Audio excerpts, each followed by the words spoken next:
नमस्कार, मैं Umesh Gupta TV 27 news में आपका स्वागत करता हूं। आज हमारे बीच हैं एम्स के कार्यपालक निदेशक प्रोफेसर डॉक्टर अजय सिंह जी। उन्होंने अपने व्यस्ततम समय में हमें समय दिया और गुफ्तगू करने की परमिशन दी, उसके लिए हम आभार प्रदर्शित करते हैं। धन्यवाद। धन्यवाद। आपका स्वागत है सर। धन्यवाद सर, आज जो कुछ हम बातें दर्शक दीर्घा में करना चाह रहे हैं और बताना चाह रहे हैं, उसमें एक महत्वपूर्ण बात है कि 2025 प्रारंभ हो चुका है।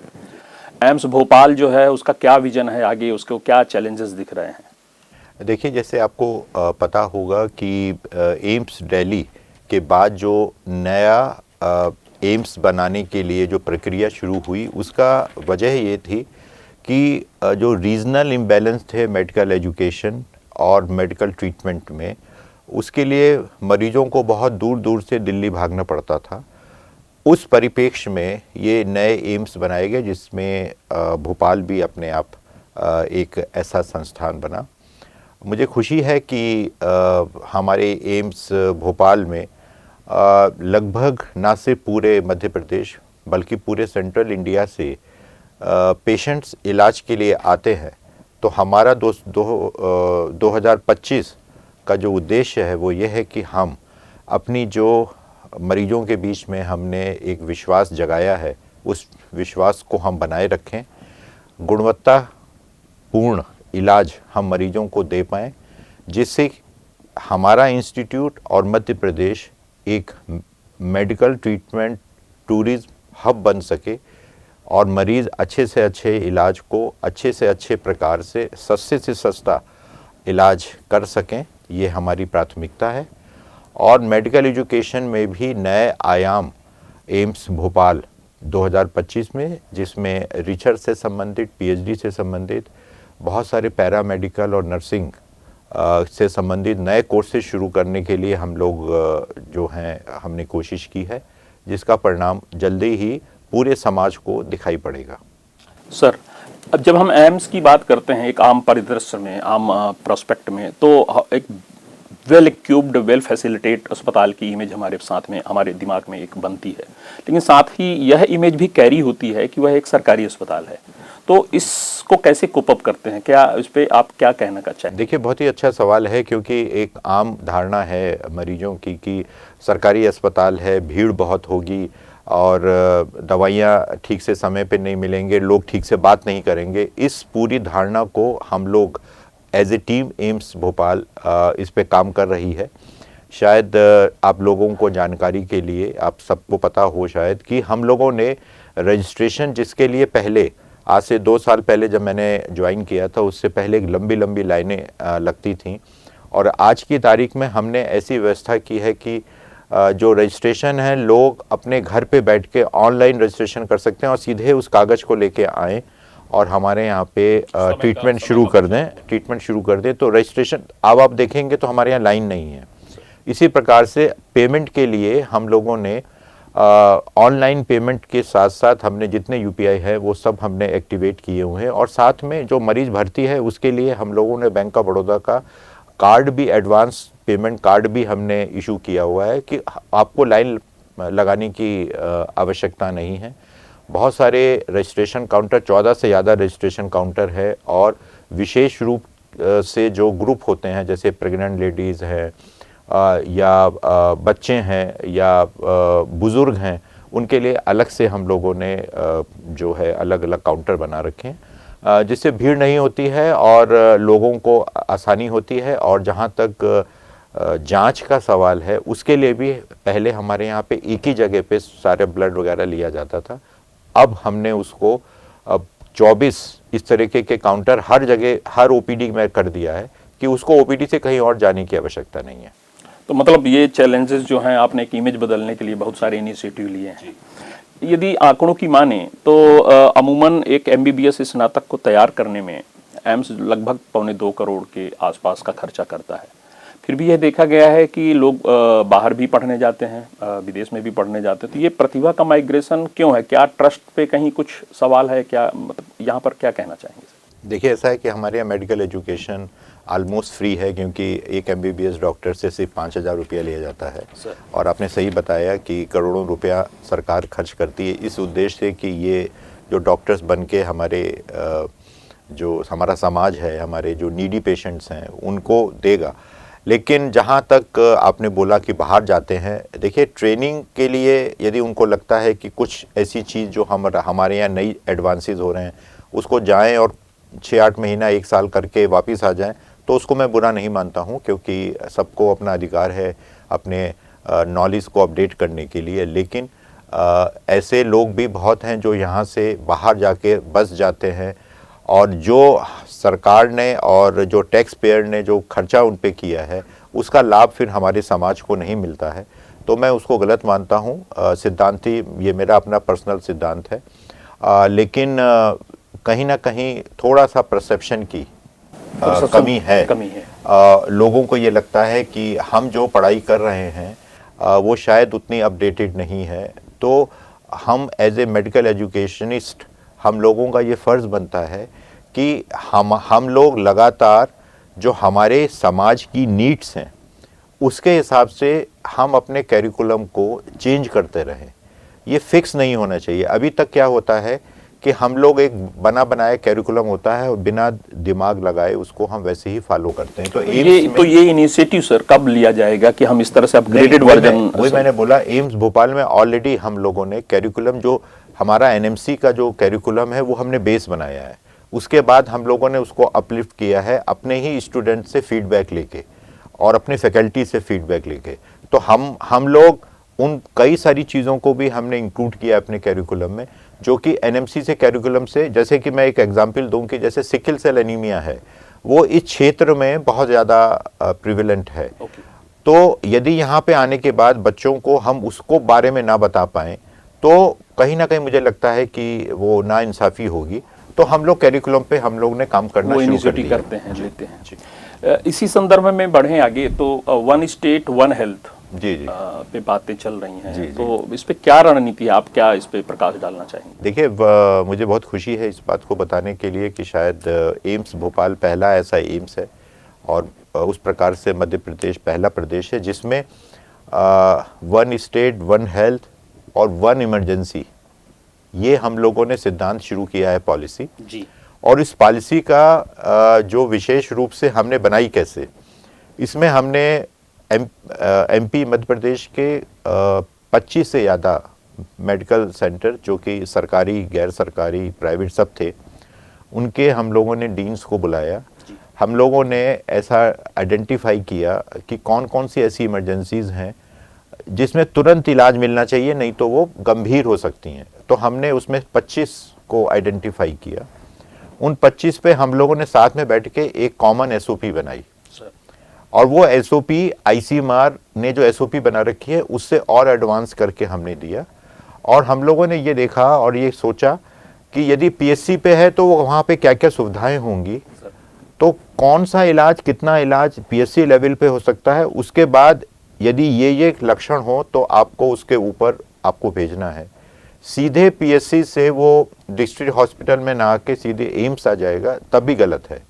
तो हम लोगों ने ऐसे प्रोटोकॉल्स बनाए कि यदि कुछ भी हो, और उसके लिए हमने ट्रेनिंग, सबसे ज़रूरी होता है जो चाहे वो डॉक्टर्स हों, चाहे वो नर्सिज हों, चाहे वो पैरामेडिक्स हो, उनकी हमने ट्रेनिंग करनी शुरू की, जिससे कि वो जब अपने पेरिफेरी में जाके अपनी इलाज करें तो उनको वो बेसिक इलाज मालूम होना चाहिए कि जो एम्स में होता है। जी। जिसका अर्थ ये है कि यदि आपने सही इलाज जो एम्स में होता है आपने अपनी जगह पे शुरू कर दिया, तो यदि पेशेंट आएगा भी तो रिकवर होता हुआ आएगा। वो जो टाइम गैप है उससे मरीज के इलाज में नुकसान नहीं होगा। तो ये परिकल्पना से हम लोग ऑलरेडी इस पे काम कर रहे हैं। ग्राउंड लेवल पे इसकी इम्प्लीमेंटेशन की रियलिटी कितनी है? इसमें काफ़ी ज़्यादा है। हम लोगों ने एम्स भोपाल ने एमपी में 2 जगह, सतना और विदिशा में हम लोगों ने एक ईआईसीयू शुरू किया है। और ईआईसीयू ये होता है कि वहाँ पे जो अति गंभीर मरीज हैं आईसीयू में जो भर्ती हैं उनको सलाह लेने के लिए, क्योंकि वहाँ थोड़े से स्पेशलिस्ट कम होते हैं, तो वहाँ के डॉक्टर्स वहीं से हमको हमारे विशेषज्ञों से 2 वे कम्युनिकेशन करते हैं, आपस में बातचीत करते हैं, जिससे मरीज का इलाज हम बेहतर इलाज जो हमारे यहाँ हो सकता है हम वहीं बता देते हैं, वो वहीं हो जाता है, तो उनको हमारे पास आने की आवश्यकता नहीं है। ट्रेनिंग हम लोगों ने डॉक्टर्स की, नर्सेज की, पैरामेडिक की ऑलरेडी शुरू कर दी है और वो लोग अपने यहाँ जाके फिर कर रहे हैं, तो हम लोग ऑलरेडी इस पे काम कर रहे हैं। तो ग्रोथ चार्ट पे यू आर सेटिस्फाइड दैट की द असेंडिंग ऑर्डर देखिए, में सेटिस्फाइड यदि हो जाएंगे तो आगे बढ़ना बंद हो जाएगा, तो सेटिस्फाइड तो नहीं है, लेकिन हाँ ये जरूर है कि कम समय में जितना हमें अचीव करना चाहिए था, मुझे ऐसा लगता है कि हमने किया, लेकिन अभी रास्ता बहुत आगे है और हमें आगे जाना है। जी, हमारे भारत के प्रधानमंत्री श्री नरेंद्र जी मोदी साहब का एक विजन है कि स्वस्थ भारत विकसित भारत, इसमें एम्स की कितनी महत्वपूर्ण भूमिका है स्वस्थ भारत के लिए? देखिए, एम्स की बहुत बड़ी भूमिका है और वो मुझे ऐसा लगता है जो स्वस्थ भारत का परिकल्पना माननीय मोदी जी ने किया है, उसमें कहीं ना कहीं हमको प्रिवेंशन, रोकथाम पे बहुत ज़्यादा ध्यान देना चाहिए। इसके लिए एम्स भोपाल जो है, रोकथाम के लिए जो पब्लिक अवेयरनेस है, सेंसिटाइजेशन है, और उस पे हम लोग बहुत विशेष ध्यान दे रहे हैं। ऑलमोस्ट हफ्ते में 2 या 3 हमारे कैंप्स जो है वो गांव में जाके लगते हैं, और वो कैंप्स जो होते हैं वो स्क्रीनिंग कैंप होते हैं। जैसे कि टीबी मुक्त भारत की परिकल्पना है, उसमें हम लोग स्क्रीनिंग करते हैं। आपको पता होगा महिलाओं में स्तन कैंसर और सर्वाइकल कैंसर बहुत कॉमन है, उसकी स्क्रीनिंग हम वहीं जाके करते हैं। महिलाओं को, आशा वर्कर्स को हम लोग से सिखाते हैं कि कैसे गांव की महिलाएं सेल्फ एग्जामिनेशन से कोई भी ऐसी गांठ बने स्तनों में तो वो पहले से उनको पता लग जाए, लक्षण क्या होते हैं ये हम उनको बताते हैं। तो ये प्रयास स्वस्थ भारत की जो परिकल्पना माननीय मोदी जी की है, उसमें हम लोग अपना छोटा सा सहयोग दे रहे हैं, और साथ में ही हम अपनी नॉलेज को, अपने डॉक्टर्स की नॉलेज को और हमारी टेक्निक्स को हम लोग अपडेट करते रहते हैं, जिससे कि यदि पेशेंट को यहाँ आना पड़े तो हम लेटेस्ट जो हैं इलाज कर सकें। लेकिन सस्ता इलाज भी हमारा परिकल्पना में है कि हर आदमी अफोर्ड कर सके। तो आयुष्मान, जैसे अभी माननीय मोदी जी ने 70 से ऊपर हर नागरिक को उन्होंने आयुष्मान में शामिल किया है। हम लोगों ने ये एक निश्चय किया है और हम लोग इस पे काम भी कर रहे हैं कि 70 से ऊपर जितने मरीज हमारे यहाँ भर्ती होते हैं उसको हम कंपलसरी आयुष्मान अपनी तरफ से बना देते हैं, चाहे वो कहे चाहे ना कहे। Very good initiative. तो हम लोग अपना बना देते हैं। तो धीरे धीरे एक ऐसी चीज है जिसमें हम छोटा सा कंट्रीब्यूशन दे रहे हैं। भारत एक विशाल देश है, जैसा कि आपने स्वस्थ भारत की परिकल्पना पे आपने बताई बातें को, तो जो हमारे मैन पावर रिसोर्सेस हैं, साथ में संसाधन जो हैं, क्या उन पे तारतम्य बना हुआ है? ऐसा तो नहीं है कि हम मैन पावर रिसोर्सेस से जूझ रहे हों या कि अन्य रिसोर्सेस, इक्विपमेंट के रिसोर्सेस से जूझ रहे हों और ये परिकल्पना को पूरा करने में हमें चैलेंजेस का सामना करना पड़ रहा है? देखिए, भारतवर्ष में जनसंख्या एक बहुत बड़ा फैक्टर है, और हमेशा सरकारी अस्पताल जो कि फ्री इलाज देने के लिए बनाए गए हैं या कम सस्ते इलाज के लिए बनाए गए हैं, उस पे प्रेशर जो है वो कहीं ज़्यादा है मरीजों का। और गंभीर मरीज यूजुअली ऐसे ही सेंटर जैसे एम्स है उसमें आते हैं। तो मरीजों की संख्या, जैसे शुरुआत में जब मैंने ज्वाइन किया था लगभग 2000 मरीज ओपीडी में रोज आते थे, आज हम लोग 8 से 9000 प्रतिदिन देख रहे हैं। इतना जो जंप हुआ है उस हिसाब से हमारे पास मैन पावर तो नहीं बढ़ी, लेकिन हम तब भी हमने देखने का टाइम बढ़ा दिया, हमने नंबर ऑफ ओपीडी बढ़ा दी, उसी से हम लोग एक तालमेल कर रहे हैं। लेकिन मैन पावर मुझे ऐसा लगता है कि जो भारत सरकार है वो बहुत ही सेंसिटिव है, काफ़ी ज़्यादा पैसा खर्च कर रही है बजट में सर। तो इस दिशा में भी वो ज़रूर काम करेंगे और हम लोगों को जो है मैन पावर मिलेगी, और उसकी प्रॉपर ट्रेनिंग पे हम लोगों ने माननीय स्वास्थ्य मंत्री जो हैं उनको हमने लिखा है कि जो भी, चाहे वो नर्सिस हो चाहे टेक्नीशियन हो, जब उनकी भर्ती हो उसके साथ ही उनकी जो स्किल एनहांसमेंट है उस पर काम करना चाहिए 1 महीना, उसके बाद ही हॉस्पिटल में भेजना चाहिए। तो इस पे भी काम हम लोग कर रहे हैं, ट्रेनिंग पार्ट पे। तो इसी तारतम्य में यदि हम जैसे मैन पावर के क्राइसिस से जूझ रहे हैं, लेकिन अभी ग्लोबल लेवल पे HMVP वायरस की चर्चा हो रही है, और निश्चित रूप से पूरा विश्व या कि देश जो है इस चुनौती के सामना करने के लिए तैयार हो पा रहा है या नहीं हो पा रहा। एम्स की क्या तैयारी है इस पे? देखिए, सबसे पहले तो मैं आपके इस प्रश्न का 2 हिस्सों में आंसर दूंगा। पहली बात तो ये कि ये एक प्रकार का वायरस है जो किसी भी तरीके अन्य वायरसों की तरीके से है, और ये सीजन जो है वो इस तरीके के वायरस के लिए बहुत ही अनुकूल है। तो ये वायरस ऐसा है कि जो जिसका संक्रमण जल्दी से हो जाता है, एक आदमी से दूसरे आदमी को फैलता है, लेकिन ये बिल्कुल भी सीरियस नहीं है। इसमें हमारे यहाँ मरीज़ फीवर और जुकाम को लेके आए हैं, लेकिन एक भी पेशेंट ऐसा सीरियस नहीं जिसको हमें भर्ती करना पड़े। लेकिन तब भी हमने 10 बेड्स का एक जो वार्ड है जो हमने बनाया हुआ है, उसमें हमने 2 वेंटिलेटर भी अलग से उन्हीं के लिए रखे हैं, लेकिन अभी तक कोई मरीज आया नहीं है। लेकिन हमारी तैयारी हो चुकी है। हमारी तैयारी पूरी है, लेकिन मैं यही बताऊंगा, मरीज डरे नहीं, जनता डरे नहीं। सोशल मीडिया में इधर उधर की खबर पढ़ के जो घबराहट हो जाती है उससे बचें। तो एम्स का जो भोपाल एम्स का सफर रहा सर, इसमें आप पूरे देश को, पूरे प्रदेश को क्या बताना चाहेंगे कि क्या ऐसा अचीवमेंट है जो रिमार्केबल है शोध के क्षेत्र में या कि अन्य क्षेत्र में? देखिए, बहुत लंबी लिस्ट है जिसमें हमारे अचीवमेंट्स हैं। हम लोगों ने जो अभी फ़िलहाल हम लोग हार्ट ट्रांसप्लांट के लिए तैयार हैं, और मुझे ऐसा लगता है कि 2025 में हम शायद दिल्ली के बाद पहला एम्स बनेंगे जो हार्ट ट्रांसप्लांट के लिए तैयार हैं। किडनी ट्रांसप्लांट, कॉर्निया ट्रांसप्लांट हमारे यहाँ रेगुलर हो रहा है। बोन मैरो कैंसर, जो बोन के कैंसर से उनके लिए बोन मैरो ट्रांसप्लांट ऑलरेडी हमारे यहाँ हो रहा है। बहुत कम जगहों पे ऐसा होता है, और ख़ास तौर से बच्चों के कैंसर के लिए तो बहुत कम होता है, वो हम लोग कर रहे हैं। और उसके साथ ही सबसे एक अच्छी चीज़ है कि हमने बोन बैंक का स्थापना की है और स्किन बैंक की स्थापना की है, जो अपने आप में एक नई पहल है पूरे प्रदेश के लिए, पूरे देश के लिए, सेंट्रल इंडिया के लिए। अरे वाह जी। तो हम अंत की तरफ बढ़ते हुए, लेकिन आखिरी के 2 सवाल हैं। तो उसमें एक सवाल ये है कि निश्चित रूप से चिकित्सा क्षेत्र में क्रांतिकारी बदलाव आ रहे हैं, और निजी अस्पताल भी बड़ी तेजी से, बड़े well equipped, well qualified facility के साथ अवेलेबल है। एम्स कैसे उस चैलेंजेस को देख पा रहा है निजी अस्पताल के साथ? देखिए, मैं इसको, मेरा व्यक्तिगत राय है कि हमें इसको चैलेंज नहीं मानना चाहिए, हमें कंपटीटर नहीं होना है। हमको, जब हमारा एम और प्राइवेट हॉस्पिटल का एम मरीजों को इलाज देना है, हमें उस पर ही ध्यान देना चाहिए।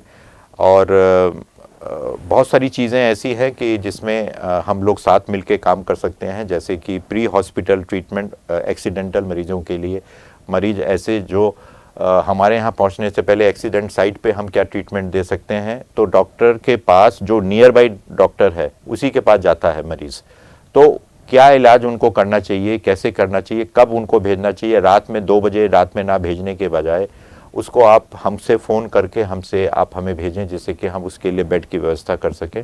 तो एक तालमेल होने की आवश्यकता है, और एक जैसे कोविड में एक टोल फ्री नंबर था, उस प्रकार से मुझे ऐसा लगता है टोल फ्री नंबर होना चाहिए, जिस पे मरीज़ यदि फ़ोन करे तो उसको पता लग जाए कि एम्स में जगह खाली है या किसी दूसरे हॉस्पिटल में जगह खाली है, मरीज़ वहीं पे सीधे जाए, ना कि किसी ऐसे हॉस्पिटल में पहुंच जाए जहां भर्ती ना हो सके और समय खराब हो। सर, ये सबसे बड़ा लाइफ सेविंग के लिए एक वो है। आखिरी सवाल आपसे एक निवेदन के साथ है कि भोपाल एम्स का स्टूडेंट काउंसिल जो है वो रेटिना 7 इवेंट का आयोजन कर रहा है, जो 5 दिवसीय शायद है, और अलग अलग सांस्कृतिक प्रोग्राम पे, इस पे आप देश को, प्रदेश को क्या बताना चाहेंगे? देखिए, मैं बताना चाहूँगा कि एक जैसे स्वस्थ भारत की आपने अभी बात की थी, उसके लिए स्वस्थ शरीर होना चाहिए, और स्वस्थ शरीर के लिए एक स्वस्थ मन होना चाहिए। और स्वस्थ मन कैसे होगा कि जब आप अपने रूटीन से बाहर निकल के कुछ और इस प्रकार के कार्यक्रम करें, तो उसको हम हमेशा इनकरेज करते हैं अपने स्टूडेंट्स के लिए। हम उनको पूरे मार्गदर्शन देके हमने ये 5 दिन का व्यवस्था की है, और इसमें सिर्फ सांस्कृतिक ही नहीं है, इसमें हमारे गेम्स भी हैं, हमारे यहाँ एकेडमिक चीज़ें भी हैं, सबका एक मिला हुआ रूप है कि 5 दिनों में वो हर प्रकार की चीज़ों को करेंगे, लेकिन रूटीन से अलग होके होगा। और इसमें सारा व्यवस्था बच्चों ने, हमारी स्टूडेंट्स ने की है, और उसका लाभ ये है कि हम उनको कहीं ना कहीं इनडायरेक्टली कैसे मैनेज करना है, मैनेजर स्किल जो है वो हम उनको पैदा कर रहे हैं कि कैसे व्यवस्था करेंगे आने वाले में, तो हम उनको उसके लिए भी तैयार कर रहे हैं। जी जी जी, धन्यवाद सर, आपने समय दिया, आपने सभी को जानकारी दी। मैं धन्यवाद प्रेषित करना चाहूँगा एम्स भोपाल का, डॉक्टर साहब, प्रोफेसर डॉक्टर अजय सिंह जी का, कार्यपालक निदेशक एम्स भोपाल के। इन्होंने समय दिया और हमारे साथ अपनी जानकारियों को साझा किया। शुक्रिया, थैंक यू, धन्यवाद।